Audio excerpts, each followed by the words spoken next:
O dabar Zapyškio bažnyčioje baigtas pirmasis restauracijos etapas. Šio projekto architektas, Kauno paveldo specialistas Gintaras Prikockis ir archeologas Justinas Račas. Sveiki atvykę į Zapyškį, prieš 100 metų vadinta Sapiegiškiu. Tik šio miestelio istorija prasidėjo kur kas anksčiau. Šios bažnyčios plytos skaičiuoja 500 metų, o gal mena ir Vytauto didžiojo laikus. Jinai 16 pačioj pradžioj statyta, per 100 metų galėjo jau ir remontai būti. Taip. Ir keistas stogas galėjo. Tai ir ne kartą. Mes dabar čia įeinam per buvusią senąją zakristiją, matom jos buvusi skliautą ir, reiškia, čia buvusi maža patalpėlė. 16 amžiuje statyta gotikinio stiliaus bažnyčia laikoma viena seniausių Lietuvoje. Daug kartų buvo remontuojama. Napoleono kariuomenė žygiuodama į Rusiją Zapyškio bažnyčioje įsirengė arklides. Pastatas buvo suniokotas. Kol nebuvo pastatyta Kauno hidroelektrinė, bažnyčia dažnai nukentėdavo nuo Nemuno potvinių. Žinot, kokie potviniai čia buvo, tai... Tai su tais potviniais tai neaišku, nebuvo tie miškai iškirsti, nebuvo tokie dideli tie potviniai. Tada. Klausimas. Šiandien, po daugiau nei 60 metų pertraukos, bažnyčia vėl buvo uždaryta, šį kartą restauracijai.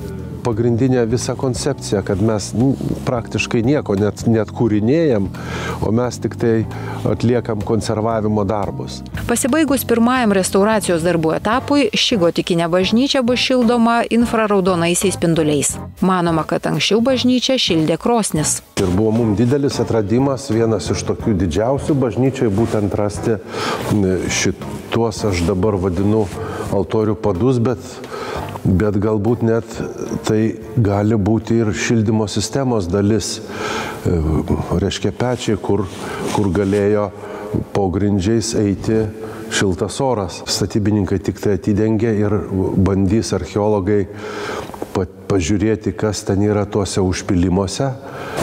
Kas buvo labai įdomu, tuose užpilimuose pačiam paviršiui buvo rasta įvairių radinių ir vienas iš tokių pačių įdomiausių radinių tai yra bažnyčios spyna. Ji buvo tvirtinama šita plokštuma prie durų, o šita pusė buvo viduje. Ir čia matom dekoruotą gėlytę, kuri ją pasukus, sklastelis va šitas atidarydavo duris. Jo, ir kadangi jūs turit spyną, aš irgi atsivežiau spyną. 16-17, kurią aš radau. Kur? Jau kitoj vietoje? Čia va, kur buvo elektros kabelio vieta, toj vietoj.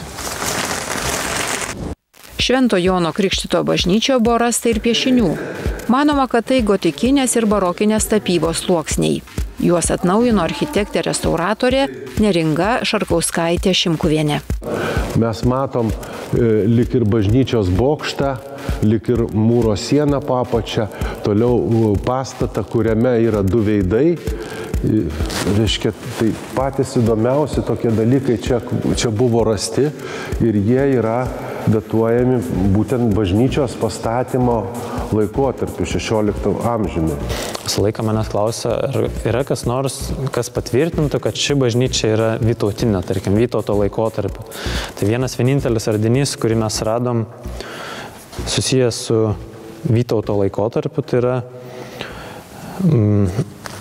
Marienburgo moneta, magistro kuchmistro valdymo laikotarpiu, nukaldinta, jinai datuojama 15 amžiaus pirma pusė. Tai jinai yra realiai pats seniausias tiksliai datuojamas radinys. Tik tiek, kad jinai, aišku, rasta paviršiniam sluoksniui, kuris buvo sumaišytas. Tai mes negalim kažkokio sluoksnio būtent datuoti tuo laikotarpiu. Faktas, aišku, tas, kad bažnyčia vis tiek statyta 16 amžiaus pirmoj pusėje, bet faktas irgi yra tas, kad jinai nebuvo pastatyta plynam lauke. Šita vieta tikrai buvo gyvenama nuo ankstesnių laikų, bet, kaip sakau, kad jinai statyta Vytauto laikais, tai tikrai ne. Bažnyčios statybų fundatorių 16 amžiaus viduryje buvo Zapyškio valdytojas Povilas Sapiega. Šios giminės herbas puošia ir bažnyčios sienas. Pasak legendos, Sapiegos pamatė artėjančią priešų kariuomenę, iššovė degančią strėlę į dangų, tai pranešdami apie artėjantį pavojų. Matom lanką ir strėlę ir ko gero tai galėtų būti susieta ir su tos legendos, būtent su ta legenda. Restauruojant bažnyčią buvo nuspręsta palikti prieš daugiau nei 60 metų įrengtas autentiškas grindis. Jos nuvalytos, perdarytos ištrupėjusios siūlės. Šitoj vietoje mes, jeigu galit parodyti, radom vieną plytelę, kuri yra su aiškiu užrašu 1955 metų gegužės 27 diena. Bažnyčios viduje rasta ir kaulinyčia. Joje buvo laikomi 17 amžiuje mirusių apylinkės gyventojų palaikai.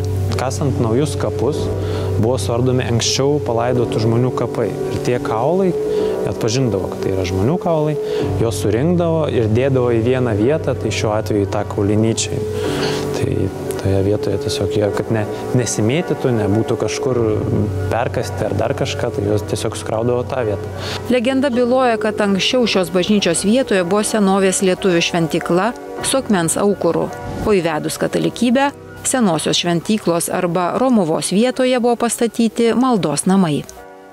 Kaip žinom, krikščionis į kapus įkapių nedėjo, tai čia yra apyrankė, datuojama 3-4 amžium po Kristaus.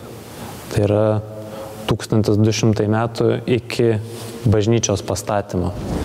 Tai reiškia, kad šitoje vietoje kažkadaise buvo mūsų protėvių kapinynas. Bandom lipti laiptinę. Aš eisiu pirmas ir ten atrodo šviesa yra. Ne. Tai aš minutę pabandysiu paprašyti, kad Andrius įjungtų šviesą. Šiuo metu vartotojas neatsiliepia. Neįmanoma čia jums nieko matyti. Bažnyčios stogo konstrukcija, ką aš minėjau, jinai mus pasiekė iš 18 amžiaus pradžios. Tai yra konstrukcija su mediniais kaiščiais, padaryta be vinies.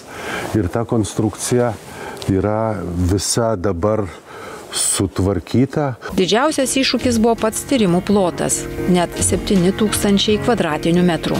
Pasak archeologo Justino Račo, šiais metais tai didžiausi archeologiniai kasinėjimai, nusileidę tik darbams Kernavėje. Kas iš tikrųjų labai stebino šituose tyrimuose, tai visą laiką buvo aptinkamas ypač didžiulis monetų kiekis. Nes, kaip žinom, 17 amžiuje prasidėjo didieji karai su švedais, su Rusija, Tvano laikotarpis.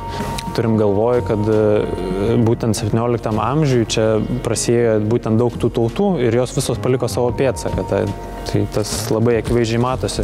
Didelė dalis tų monetų, tarkim, yra 17 amžiaus vadinamos buratinkės. Tai yra Tito Livijos Buratino, tuometinio iždininko, pagal jo vardą kaldintos monetos. Gėrimo, kurį buvo galima nusipirkti karčiamoje, kainavo 6 ar 5 tos pinigėlės. Nu, tai neįtin didelė jų vertė.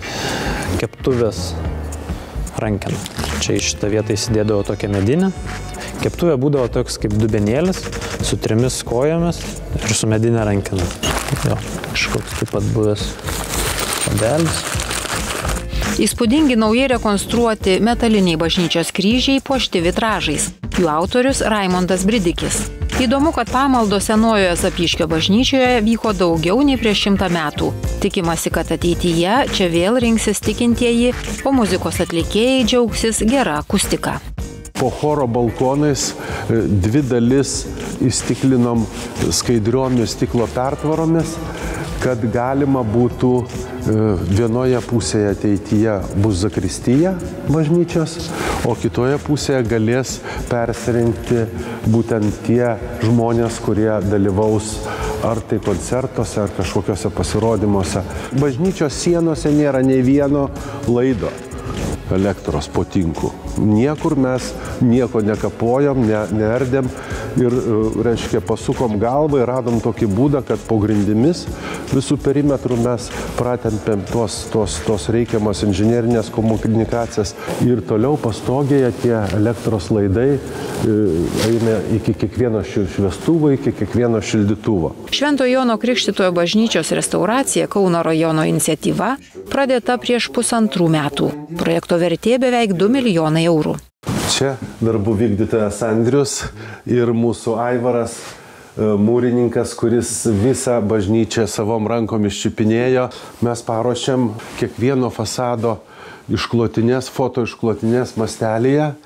Raudona spalva tai profilinių plytų keitimas, žalia spalva plytų keitimas, geltona spalva tai yra plytinių plokštelių įklijavimas. Bažnyčia ir jos prieigos bus tvarkomos ir kitąmet. Ketinama įrengti apšvietimą. Zapyškio bažnyčia bus matoma ir naktį.